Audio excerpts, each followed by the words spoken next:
దుబ్బాక మండలానికి చెందిన ఒక మైనర్ బాలిక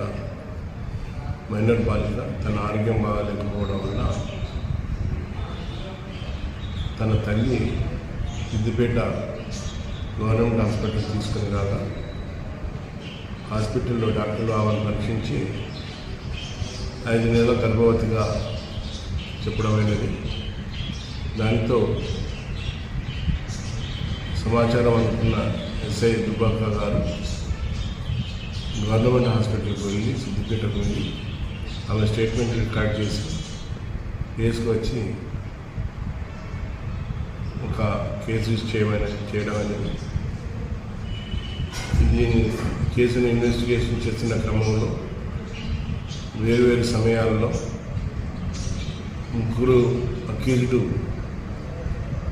ఒక అతను దుబ్బాక మండలానికి చెందిన అతను, ఇద్దరు అక్బర్పేట భూంపల్లి మండలానికి చెందిన వారు వేరువేరు సమయాలలో ఆమెపై అత్యాచారానికి పాల్పడినట్లు నిరూపితమైనది. దానితో ఆ ముగ్గురు వ్యక్తులను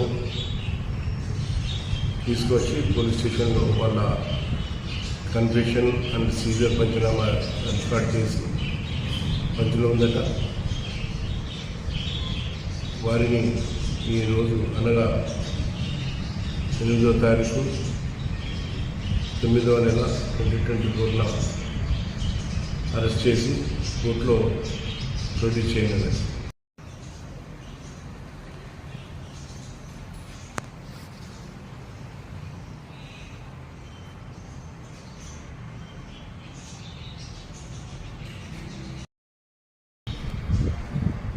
దుబ్బాక మండలానికి చెందిన ఒక మైనర్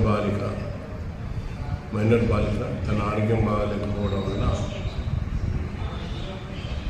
తన తల్లి సిద్దిపేట గవర్నమెంట్ హాస్పిటల్ తీసుకుని రాగా హాస్పిటల్లో డాక్టర్లు ఆమెను పరీక్షించి 5 నెలల గర్భవతిగా చెప్పడమైనది. దానితో సమాచారం అందుకున్న ఎస్ఐ దుబ్బాక గారు గవర్నమెంట్ హాస్పిటల్కి వెళ్ళి సిద్దిపేటకు వెళ్ళి ఆమె స్టేట్మెంట్ రికార్డ్ చేసి వేసుకొచ్చి ఒక కేసు చేయడం అనేది. ఇది కేసును ఇన్వెస్టిగేషన్ చేస్తున్న క్రమంలో వేరువేరు సమయాల్లో ముగ్గురు అక్యూజ్డ్, ఒక అతను దుబ్బాక మండలానికి చెందిన అతను, ఇద్దరు అక్బర్పేట భూంపల్లి మండలానికి చెందిన వారు వేరువేరు సమయాలలో ఆమెపై అత్యాచారానికి పాల్పడినట్లు నిరూపితమైనది. దానితో ఆ ముగ్గురు వ్యక్తులను తీసుకొచ్చి పోలీస్ స్టేషన్లో వాళ్ళ confession and seizure panchanama record చేసి పంచులో ఉందట. వారిని ఈరోజు అనగా 8వ తారీఖు 9వ నెల 2024 అరెస్ట్ చేసి కోర్టులో ప్రొడ్యూస్ చేయనున్నది.